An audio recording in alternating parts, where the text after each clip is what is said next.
Good morning class 8 part 7 हो गया था। ज्योग्राफी चैप्टर 5 का पार्ट 8 करना था। अभी तक बेसिक ओवरव्यू दे दिया था कॉटन टेक्सटाइल इंडस्ट्रीज़ का, ठीक है। जितना भी बेसिक चीज़ें थी वो बता दिए थे। अब क्या है, अहमदाबाद का हम एग्जांपल देखेंगे, फैक्ट्स एंड फिगर्स एग्जांपल के बारे में।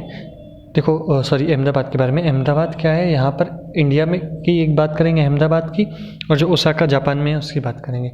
अब अहमदाबाद में ना क्या है, जो कॉटन टेक्सटाइल इंडस्ट्री से ना बहुत सुपर वे में है, बहुत ज़्यादा है वहाँ पे, और बहुत अच्छा काम करती है, मतलब पूरे देश में। वहीं से ही और भी जगह हैं, पर वो एक मेजर हब है, प्रोमिनेंट इंडस्ट्री है। कहाँ पे? अहमदाबाद में। Ahmedabad it is located in Gujarat on the banks of Sabarmati river. Sabarmati river के किनारे बसा है अहमदाबाद। अब देखो, उस रिवर के किनारे बसा है तो इनको वाटर इजीली मिल जाएगा इंडस्ट्रीज़ के लिए। फर्स्ट मिल कब इस्टेब्लिश हुई थी? 1859 में। पर कहाँ पे? गुजरात की बात कर रहे हैं, ठीक है। और फर्स्ट मिल वैसे इंडिया में कब इस्टेब्लिश हुई थी? 1854 में, मुंबई में। It soon became the second largest textile city of India. It soon became the second largest, मतलब फर्स्ट कौन था? Mumbai. Second largest Ahmedabad, after Mumbai. Ahmedabad was therefore often referred to as Manchester of India. Manchester of India meaning एक Manchester city है जिससे Ronaldo football खेलता था, ठीक है। तो वो उस नाम से फेमस हो गई। क्यों? क्योंकि वो एक फुटबॉल के लिए वो सिटी बहुत ही सुपर्ब थी, जो हमेशा मैचेस जीतती है या अच्छा परफॉर्म करे। वैसे ही अहमदाबाद को मैनचेस्टर ऑफ इंडिया बोला गया। क्यों? क्योंकि यहाँ पे जो क्लोथ्स हैं, कॉटन टेक्सटाइल्स, ठीक है, यहाँ पे बहुत सारी इंडस्ट्रीज़ हैं। अहमदाबाद में एक हब है बहुत बड़ा कॉटन टेक्सटाइल का। फेवरेबल लोकेशन फैक्टर्स, अब जैसे जो लोकेशनल एडवांटेजेस एंजॉय करते हैं दूसरे, जैसे आयरन एंड स्टील इंडस्ट्री में आपने देखा होगा लोकेशनल एडवांटेजेस, आसपास पानी है, कोल फील्ड्स हैं, प्रॉपर पावर कनेक्शन है, लेबर मिल जा रहे हैं, मार्केट है। वैसे ये भी लोकेशनल एडवांटेज एंजॉय करता है। कैसे? अहमदाबाद से situated very close to cotton growing area. कहाँ पे है? जहाँ पे कॉटन वगैरह अच्छे से उग जाता है, वहाँ पर अहमदाबाद उसके पास में ही है। तो कॉटन ग्रोइंग एरिया जो है उसके पास है अहमदाबाद, तो उसको कॉटन प्रॉपर मिल जाता है। As a raw material climate ideal है। देखो, climate is ideal spinning for weaving and weaving. अब क्या होता है, जैसे स्पिन करना, स्पिन मतलब उसको स्पिन करते हैं, कॉटन से धागा निकालना, ठीक है। वो वीव करना मतलब बुनना। इसके लिए एक प्रॉपर क्लाइमेट चाहिए रहता है, जो कि वहाँ पर था, ठीक है, जिसकी वजह से प्रॉपर यहाँ पे इंडस्ट्रीज इस्टेब्लिश हो गई। फ्लैट टेरेन, टेरेन मतलब होता है भूभाग, मतलब ज़मीन का भाग। फ्लैट टेरेन मतलब प्लेन था। अब ऐसे उबड़ खाबड़ जगह पे इंडस्ट्री नहीं लगा सकते ना, उल्टे सीधे पे, तो एक फ्लैट टेरेन था, प्लेन एरिया था, ऐसा कह सकते हैं। And easy availability of land is suitable for the establishment of mills. Plain area था तो वो लैंड ज़रूरी था कॉटन टेक्सटाइल इस्टेब्लिश करने के लिए। इजीली लैंड अवेलेबल है वहाँ पे, तो जब पहले जो इंडस्ट्रीज़ लगी उनको लैंड इजीली मिल गया, और फ्लैट टेरेन, जिसकी वजह से वहाँ पर मिल्स इस्टेब्लिश हो गई। मतलब ओवरऑल फैक्टर्स कंट्रीब्यूट कर रहे थे। Densely populated state of Gujarat and Maharashtra. Gujarat और महाराष्ट्र जो पॉपुलेशन है, डेंसली मतलब बहुत ज़्यादा घनी पॉपुलेशन है यहाँ पे, ऐसा कह सकते हैं कि बहुत ज़्यादा पॉपुलेशन है। और कैसी पॉपुलेशन है? उस पॉपुलेशन से स्किल्ड और अनस्किल्ड, सेमी स्किल्ड लेबर मिल जाते हैं, ठीक है, अहमदाबाद में काम करने के लिए। बहुत सारे लेबर हैं, मुंबई में भी काम करते हैं महाराष्ट्र के लेबर, और कुछ जाके अहमदाबाद में भी, और गुजरात में भी है लेबर, तो वो अहमदाबाद में भी काम करते हैं, ठीक है। क्यों?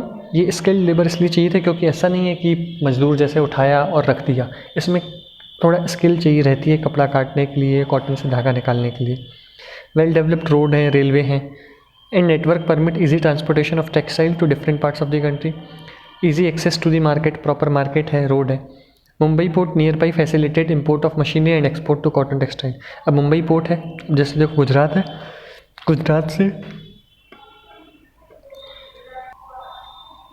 गुजरात से मुंबई पोर्ट पास पड़ता है, तो गुड्स एक्सपोर्ट हो सकते हैं। कॉटन के लिए कोई मशीनरी मंगवानी है कि कॉटन से धागा बनाने के लिए, तो मशीनरी भी बाहर से मंगा सकते हैं।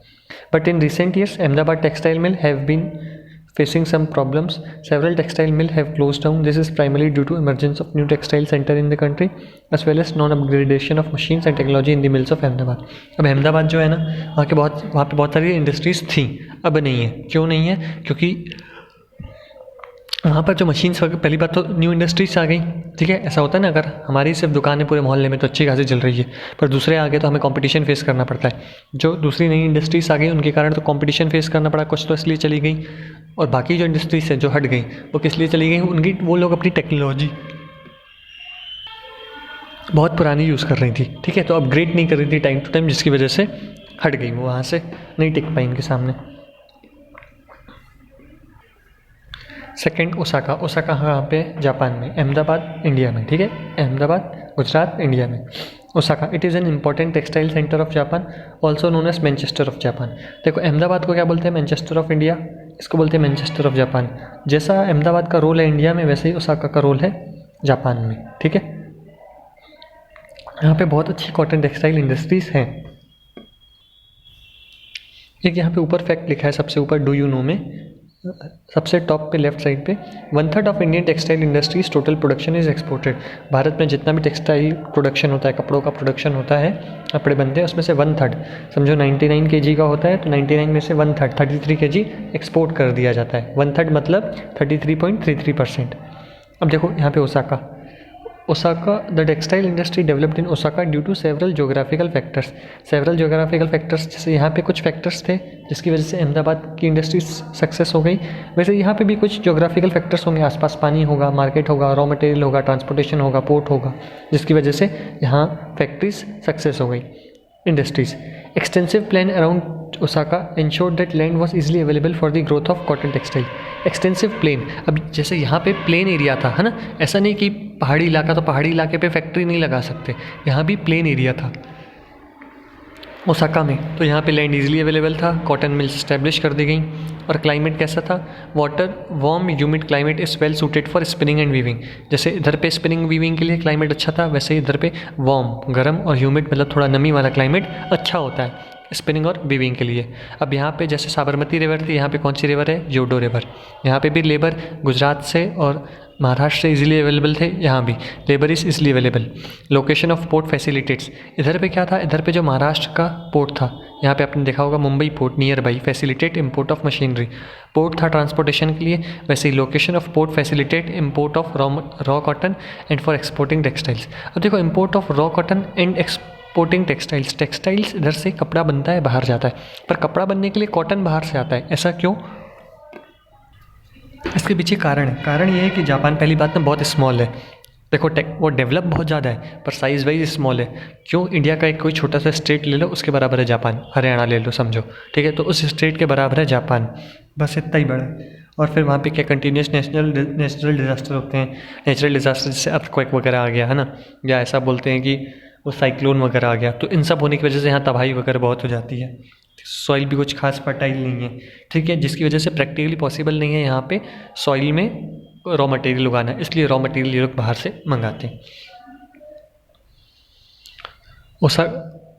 Raw cotton and for exporting textile, the textile industry at Osaka depends completely upon imported raw material. ये मैंने आपको बता दिया क्यों रॉ मटेरियल पे डिपेंड है। बहुत सारे फैक्टर्स हैं, नेचुरल डिजास्टर्स आते हैं, स्मॉल है, बहुत फर्टाइल सॉइल नहीं है, इसलिए प्रैक्टिकल पॉसिबल नहीं है रॉ मटेरियल को उगाना, ठीक है। अब देखो कॉटन इज़ इम्पोर्टेड, कॉटन कहाँ से आता है इसके पास? इजिप्ट से, इंडिया से, चाइना, यूएसए। उसके बाद फिर क्या होता है? ये सब यहाँ से कॉटन आता है। फिर फिनिश प्रोडक्ट जो इनका बनता है वो कहाँ एक्सपोर्ट होता है? Is mostly exported and as a good market due to good quality and low price. इसकी क्वालिटी अच्छी है, देखो मैकेनाइज प्रोडक्शन होता है, क्वालिटी अच्छी है, प्राइस कम है, ठीक है। Though it is one of the most important textile city in the country, Japan में एक मोस्ट इंपॉर्टेंट टेक्सटाइल सिटी है Osaka. Of late the cotton textile industry of Osaka has been replaced by other industries. देखो ये एक most important city थी, ठीक है, अब दूसरी इंडस्ट्रीज़ भी वहाँ पर आ गई हैं। दूसरी इंडस्ट्रीज जैसे समझो कॉटन टेक्सटाइल थी, फिर स्टील इंडस्ट्री आ गई होंगी, IT इंडस्ट्री आ गई होंगी, हॉस्पिटैलिटी आ गया होगा, तो ये पहले था, लेकिन अब दूसरी जो इंडस्ट्रीज़ हैं वो भी सपोर्ट कर रही हैं जापान को आगे बढ़ने में, जैसे iron steel industry, machine industry, ship building, automobiles, electrical equipment and cement, ठीक है। तो ये सब चीज़ें सपोर्ट कर रही हैं जापान को। पहले ओसाका सपोर्ट करते था, ओसाका मतलब वो कंट्री में जो कॉटन टेक्सटाइल इंडस्ट्रीज़ थी वो एक मेन इंडस्ट्री थी इंपॉर्टेंट। उसके बाद ये सब इंडस्ट्रीज़ भी और आ गई हैं, तो अब वो इम्पॉर्टेंट इतनी नहीं रही, अब सब की सब इम्पॉर्टेंट हो गई हैं। फिर अब हम पढ़ेंगे IT इंडस्ट्री। IT इंडस्ट्री मतलब वो इंडस्ट्री जो कंप्यूटर और इंटरनेट की टेक्नोलॉजी के थ्रू जुड़ी है। अब IT इंडस्ट्री क्या, जैसे मैं आपको भी पढ़ा रहा हूँ तो आप YouTube में पढ़ रहे हो, अगर कंप्यूटर नहीं होता या इंटरनेट नहीं होता तो ये पॉसिबल नहीं हो पाता, ठीक है। फिर आपको स्कूल आना पड़ता या मेरे को घर पढ़ाने आना पड़ता, लेकिन मैं भी किस किस को जाकर पढ़ा सकता हूँ, ठीक है। हर सबके घर तक नहीं पहुँच सकते हैं ना प्रैक्टिकली कि सबको जाके पढ़ाओ। जैसे आप यूट्यूब में वीडियोस देखते हो सकता है किसी अमेरिका के पर्सन ने वो वीडियो बनाया हो, तो अमेरिका का पर्सन का वो वीडियो एक जगह से बैठे बैठे करोड़ों लोगों तक पहुंच रहा है, ठीक है। क्यों? Due to the help of technology है तो पहुंच पा रहा है। इधर पे एक बात बोली गई है कि जैसे अगर आईटी है ना तो हम 24 आवर्स काम कर सकते हैं। कैसे काम कर सकते हैं? जैसे इधर पे एक एग्जांपल दिया है डैनी का और एक स्मिता। अब डैनी कौन है? एक पर्सन है, कहाँ? Silicon Valley California. अब कैलिफोर्निया कहाँ है? देखो कैलिफोर्निया कहाँ है? ये यूएसए में, ठीक है। सबसे पहले एक यूएसए एक बड़ा देश हो गया, फिर सिलिकॉन वैली एक वैली वहाँ का एक क्षेत्र है, ठीक है। फिर उसमें है कैलिफोर्निया, जैसे इंडिया एमपी फिर सतना है ना, वैसे ही सिलिकॉन वैली स्टेट नहीं है, एक जगह है वहाँ की। उसके बाद फिर उसके अंदर है कैलिफोर्निया। कैलिफोर्निया में कौन बैठा है? ये डैनी। और स्मिता कौन है? बेंगलुरु। बेंगलुरु पता है आपको, कर्नाटक में है, भारत में, ठीक है। ये लोग एक प्रोजेक्ट पे काम कर रहे थे, एक काम था उस पर कर रहे थे। तो अब क्या काम था? होता क्या था कि डैनी काम करता था, ठीक है। अब वहाँ पे दिन और रात अलग अलग होता है। कैलिफोर्निया में अगर सुबह है तो समझो यहाँ पे रात है, तो डैनी काम करता था पूरा दिन। फिर वो अपडेट मैसेज छोड़ देता था स्मिता के लिए। फिर स्मिता सुबह उठ के काम करती थी, फिर वो मैसेज छोड़ देती थी डैनी के लिए कि कितना अपडेट हुआ है। अब देखो हो क्या रहा है, समझो 12 घंटे वो काम कर रहा है, 12 घंटे ये, फॉर एग्जांपल चलो 10-10 घंटे कर लेते हैं, ठीक है। वो 10 घंटे काम कर रहा है, वो 10 घंटे। वैसे ही क्या होता है कि हम 10 घंटे काम करते हैं और फिर हम क्योंकि रात हो गई चलो सो जाते हैं, ठीक है। अब देखो एक ही प्रोजेक्ट पे दोनों अलग अलग जगह बैठ के काम कर ले रहे हैं और वो प्रोजेक्ट कंटिन्यू चलता जा रहा है, ठीक है। तो 10 घंटे वो काम कर रहा है, 10 घंटे, एक दिन में 20 घंटे काम हो रहा है। वैसे 20 घंटे काम 2 दिनों में होता है। ऐसा करके मतलब समझो काम आधी स्पीड से ख़त्म हो पा रहा है। क्यों? क्योंकि कंप्यूटर है, दोनों एक दूसरे को काम फिनिश करने के बाद अपडेट कर देते हैं, ठीक है। अब इधर पे अलग अलग नहीं दिया है कैलिफोर्निया का और बेंगलोर का, तो साथ दिया है तो मैं साथ ही पढ़ा दे रहा हूँ। The information technology industry deals in the storage processing and distribution. देखो आईटी इंडस्ट्री, अब जैसे बेंगलोर है ना, वहाँ पे बहुत बड़े बड़े सॉफ्टवेयर इंजीनियर्स हैं, बहुत उनका अच्छा खासा पैकेज है, वहाँ पे पूरा आईटी हब है, ठीक है। सेम अभी अगर आप देखोगे तो हैदराबाद, नोएडा, दिल्ली, पुणे, इंदौर, यहाँ भी आईटी हब अब इमर्ज हो रहा है, यहाँ भी आ रहा है। लेकिन बेंगलोर सुपीरियर है अभी सबसे। और उधर पे यूएसए की भी बात की जाए तो वहाँ पे कैलिफोर्निया में, ठीक है। The information technology industry deals in the storage processing and distribution of information. किससे डील करता है? स्टोरेज, जितना भी डेटा है ये पूरा यूट्यूब पे स्टोर है, एग्जांपल, ठीक है। फिर प्रोसेस कैसे किया कि उसको फिर यूट्यूब में कुछ सेटिंग्स की, सबसे पहले रिकॉर्ड हुआ, फिर स्टोर हुआ, फिर यूट्यूब में कुछ सेटिंग्स की, यूट्यूब में डेटा भेजा, प्रोसेस हुआ, फिर आप लोग देख पा रहे हो, तो ये डिस्ट्रीब्यूशन हो गया। Today this industry has become global. Global मतलब सिर्फ एक जगह तो चल नहीं रही, हर जगह चल रही है। Today, this industry has become global. This is due to series of technological, political, and socio-economic events. The main factor guiding the location of these industries are, देखो हर जगह कुछ ना कुछ फैक्टर्स रिस्पॉन्सिबल है। इधर पे क्या फैक्टर्स रिस्पॉन्सिबल है कि देखो इंफ्रास्ट्रक्चर प्रॉपर होना चाहिए, ठीक है। एक ऑफिस होना चाहिए, ठीक है। इंटरनेट कनेक्शन होना चाहिए, इलेक्ट्रिसिटी होनी चाहिए, आपके पास कंप्यूटर अच्छा होना चाहिए। डब्बा कंप्यूटर यूज़ करोगे तो पता पड़ा आधे में प्रोजेक्ट बंद हो गया या लाइट गोल हो गई, कनेक्शन नहीं है, ठीक है। तो प्रॉपर एक इंफ्रास्ट्रक्चर फैसिलिटी होनी चाहिए। Location of this industries are resource availability. जैसे आप कहीं भी काम करोगे तो रिसोर्स क्या है? नेट कनेक्शन होना चाहिए, इलेक्ट्रिसिटी होनी चाहिए। कॉस्ट, कितना खर्चा लग रहा है वो भी इंपॉर्टेंट है। आपकी अगर आप कमा रहे हो महीने में 2-3-4 हज़ार और उसके लिए अगर आपको 1.5 लाख का लैपटॉप लेना पड़ जाए तो फिर मतलब का नहीं रहेगा ना, वो 75 मंथ में कॉस्ट रिकवर होगी, ठीक है। तो फिर वो इम्पॉर्टेंट फिर नहीं रहेगा किसी मतलब का। तो कॉस्ट कितनी हो, इंफ्रास्ट्रक्चर होना चाहिए। तो ये सब चीज़ें मायने रखती है जब आईटी इंडस्ट्री इस्टेब्लिश होगी, ठीक है। वो कहीं भी आईटी इंडस्ट्री ऐसे इस्टेब्लिश नहीं होगी जहाँ पे नेट कनेक्शन ना मिले। अब मेजर हब्स बताए गए हैं, ये देखो बेंगलोर हो गया इंडिया का, सिलिकॉन वैली के अंदर कैलिफोर्निया, ठीक है। देखो यूएसए है, उसके अंदर सिलिकॉन वैली, फिर सिलिकॉन वैली के अंदर कैलिफोर्निया। बेंगलुरु का है? Deccan plateau, from where it gets the name Silicon Plateau. देखो इधर पे एक जैसे मैंने इंडिया का मैप बनाया है, ये और जैसे इंडिया का मैप है, यहाँ पे ना ये डेक्कन प्लेट्यू है। डेक्कन प्लेट्यू क्यों है? यहाँ पे एक वॉल्केनिक इरप्शन हुआ था, वॉल्केनिक इरप्शन, ठीक है। उसकी वजह से क्या हुआ था, यहाँ पे एक प्लेट्यू बन गया है। अब इस प्लेट्यू को सिलिकॉन प्लेट्यू भी बोलते हैं और डेक्कन प्लेट्यू भी। तो डेक्कन प्लेट्यू को क्या बोलते हैं? सिलिकॉन प्लेट्यू भी बोलते हैं। Bengaluru is located on Deccan plateau from where it gets the name Silicon Plateau. The city is known for its mild climate throughout the year. Mild climate यहाँ मॉडरेट क्लाइमेट होता है, बहुत ज़्यादा गर्मी भी नहीं होती, बहुत ज़्यादा ठंडी भी नहीं होती, ठीक ठाक क्लाइमेट। अब silicon Valley is a part of Santa Clara valley. अब सिलिकॉन वैली जैसे यूएसए की बात हो रही है, हाँ, अब पूरा यूएसए उसमें है, फिर सेंटा क्लेरा वैली, फिर उसमें है पूरा यूएसए है, उसमें है सेंटा क्लारा वैली, फिर सिलिकॉन वैली के अंदर कैलिफोर्निया। तो Silicon Valley is a part of Santa Clara Valley located next to Rocky Mountains of North America. Located next to मतलब पहाड़ों के किनारे बसी हुई है, ठीक। हो सकता है वहाँ पे प्रॉपर इन्वायरमेंट हो, ठीक है, शांति वाला माहौल हो, तो वहाँ पे इसलिए इस्टेब्लिश की गई। तो पहले यूएसए, फिर सेंटा क्लारा वैली, फिर सिलिकॉन वैली उसका एक पार्ट है, और फिर उसके अंदर कैलिफोर्निया। सेंटा क्लारा वैली कहाँ पे है? Located next to the Rocky Mountains. Area has temperate climate मतलब थोड़ा सा ठंडा, with the temperatures rarely dropping below 0 degree centigrade. With the temperatures rarely dropping below मतलब 0 से कम नहीं जाता, 0 रह सकता है, ठंड हो सकती है या उससे ज़्यादा हो सकता है, पर 0 से कम नहीं जाता। पर टेम्परेट जोन में है क्योंकि, तो कारण क्या है, टेम्परेट जोन में तो ठंडा क्लाइमेट होगा वहाँ का, बहुत ज़्यादा गर्म नहीं होगा। द लोकेशनल एडवांटेज क्या क्या है? Silicon Plateau, the locational advantages of the Silicon Plateau, Bengaluru and Silicon Valley, California are discussed on the next page. You may notice the similarities between the two cities. अब क्या इनके locational advantage क्या है वो next page में बताया गया है। There are other emerging information technology hubs in metropolitan cities of India. देखो बेंगलोर में है, पर अब दूसरी जगह कहाँ कहाँ ये टेक्नोलॉजिकल हब मतलब इंफॉर्मेशन टेक्नोलॉजी स्प्रेड हो रही है वो नेक्स्ट पेज में बताया गया है। जैसे Mumbai, New Delhi, Hyderabad, Chennai, Pune. Other cities Gurgaon, Pune, Thiruvananthapuram, Kochi and Chandigarh are also important centers of the IT industry. However, Bengaluru has always had a unique advantage as a city with highest availability of middle and top management talent. अब देखो क्या है, ये दूसरी जगह भी है जहाँ पे IT इंडस्ट्री स्टैब्लिश हो रही है, पर जो बेंगलोर है ना उसकी एक अलग पोजीशन है, ठीक है। जैसे बहुत सारे फुटबॉलर्स हैं पर रोनाल्डो और मेसी एक अलग लेवल का खेलते हैं, बहुत सारे रिचेस्ट मैन हैं पर अंबानी का एक अलग स्वैग है। तो वैसे ही क्या होता है कि यहाँ पर जो बेंगलुरु है उसका एक अलग ही प्लेस है ना, वो एक बेंचमार्क है, जो एक टारगेट है लोगों का। तो बेंगलुरु में बहुत ज़्यादा डेवलपमेंट है इंफॉर्मेशन टेक्नोलॉजी इंडस्ट्री का। अब क्या फैक्टर्स रिस्पॉन्सिबल हैं जिसकी वजह से इन्हें मदद मिलती है? देखो, good access to market and skilled workforce मतलब लोग मिल जाते हैं काम करने के लिए और इनका प्रोडक्ट बिकता है। मतलब सॉफ्टवेयर से लोग बनाते हैं तो उसकी डिमांड है तभी बनता है, और क्योंकि बनता है तो लोग वहाँ काम कर रहे हैं, ठीक है। प्रोडक्ट की डिमांड ही नहीं होगी तो बनेगा नहीं तो लोगों को काम नहीं मिलेगा। तो वर्कफोर्स है, गुड एक्सेस टू मार्केट, वो प्रोडक्ट मार्केट में बिक रहा है, प्रॉपर एक मार्केट है।